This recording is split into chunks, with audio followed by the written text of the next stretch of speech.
पिछले एपिसोड में हमने देखा था कि टागाटा लुओ से कहता है कि तुम्हें अपने लोगों को सुधारने के लिए और भी ज़्यादा मेहनत करनी होगी, जिसके बाद हम फ्लैशबैक से बाहर आ जाते हैं। तो फ्लैशबैक से बाहर आने के बाद टागाटा हंसना शुरू हो जाता है और वो हंसते हुए कहता है कि अगर अशूरा किंग मुझसे लड़ना चाहता है तो मैं बिल्कुल भी नहीं लड़ूंगा। तो लुओ उससे कहता है कि तुम मुझे बहुत ही अच्छी तरीके से जानते हो और तुम जानते हो कि इस वक्त मेरे माइंड में क्या चल रहा है। जिसके बाद वो उसके बिल्कुल करीब आ जाता है और उसके कान में कहता है कि मैं तुम्हें पसंद करता हूँ, मगर इसका ये मकसद नहीं कि मैं तुम्हें बिल्कुल माफ़ कर दूंगा। अशूरा किंग होने के नाते मुझे अपने लोगों को जवाब देना होता है। जिसके बाद वो अपने वॉरियर से कहता है कि इसे कैद कर लो।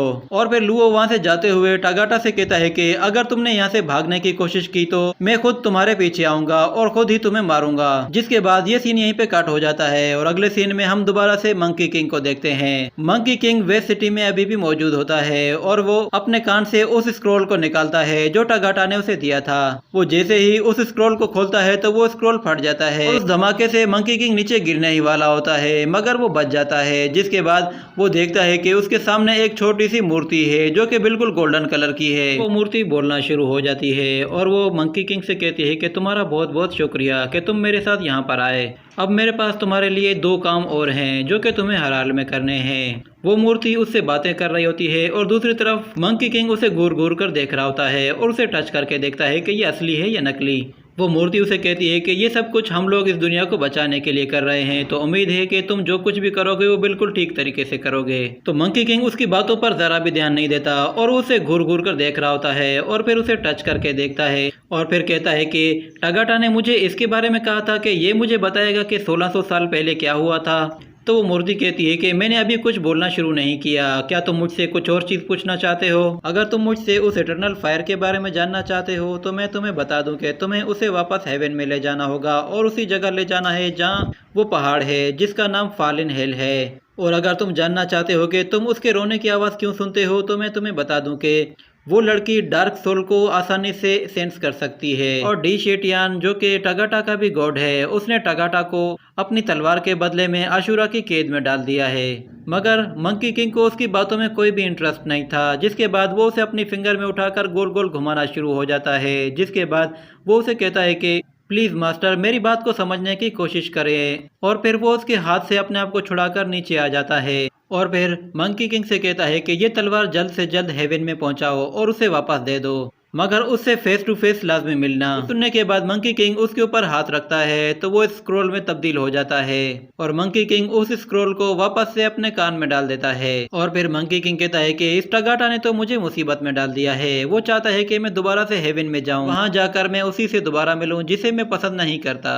मगर फिर वो कहता है कि कोई बात नहीं, 1600 साल गुजर चुके हैं, अब ये सारी बातें पुरानी हो चुकी हैं। जिसके बाद वो खड़ा हो जाता है और फिर हेवन की तरफ उड़ते हुए चला जाता है। जिसके बाद अगले सीन में हम देखते हैं हेवन में क्वान डाई शेटियान के पास खड़ा होता है और उसे कहता है कि जेंग अपने साथियों के साथ बफेलो फोर्ट छोड़कर उस टूटे हुए मैदान में आ चुका है।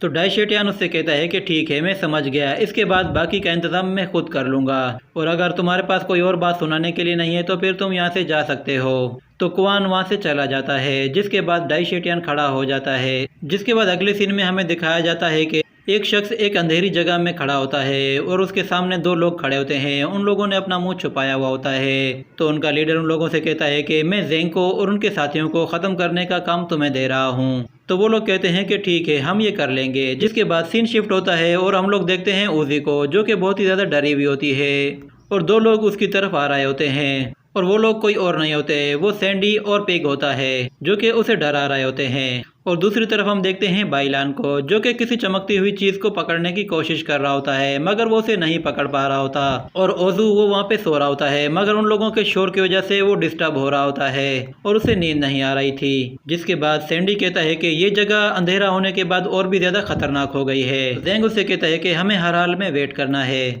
और फिर हम देखते हैं कि ओजू बाइलान की तरफ देख रहा होता है और उसे बहुत हैरानी हो रही होती है कि ये इसे पकड़ क्यों नहीं पा रहा। और फिर ओजू एक पत्थर के पीछे छुपकर बाइलान को आवाज देता है। जिसके बाद बाइलान उसके पास चला जाता है। तो बाइलान उससे कहता है कि क्या हुआ।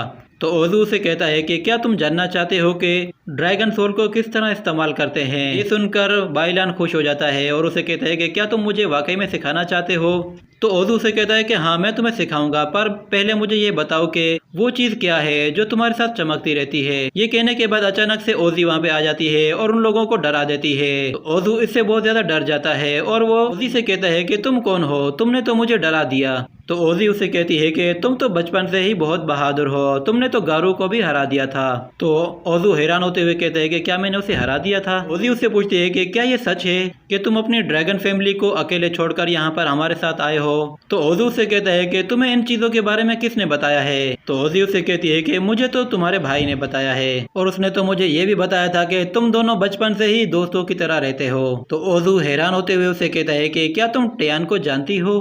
तो बाइलान वहाँ पे आ जाता है और उसे कहता है कि ये असल में एक इटर्नल फायर है और वो एक ड्रैगन में बदल गई है। तो ये सुनकर ओजू को बहुत ही ज़्यादा हैरानी होती है और वो कहता है कि क्या यही इटर्नल फायर है। और फिर वहाँ पे ज़ेंग आ जाता है और उससे कहता है कि अगर तुम वापस अपने ड्रैगन साथियों के पास जाओगे तो वो लोग तुम्हें तंग तो नहीं करेंगे। ओजू उससे कहता है कि अब बहुत ही देर हो चुकी है, मेरे फादर को मुझे वापस आते देखकर जरा भी खुशी नहीं होगी। तो फिर ज़ेंग उससे कहता है कि लगता है तुम्हारे ऊपर जो कर्ज था वो खत्म हो चुका है और तुम्हारी पावर्स वो भी आहिस्ता आहिस्ता बढ़ रही हैं। और क्या तुम मुझे बताओगे कि तुम्हारे साथ क्या चल रहा है। तो ओजू उससे कहता है कि शायद ये मेरा लक है कि मेरे ऊपर से वो कर्ज हट गया है और ये सब कुछ शायद एक अच्छे ड्रैगन को मारने की वजह से हुआ होगा। तो ओजू की बातें सुनने के बाद ओजी को फिर से वो ड्रीम आता है, जिसके बाद उसे वही शख्स दिखाई देता है जो कि उसे हमेशा ड्रीम में दिखाई देता था। तो ओजी समझ जाती है कि ओजू उसी ड्रैगन के बारे में बात कर रहा है। तो ज़ेंग को उस पर शक हो जाता है और ज़ेंग उससे कहता है कि क्या तुम्हारी हमारे साथ आने की सिर्फ यही वजह है और मुझे बताओ कि तुम क्या करना चाहते हो वापस आकर।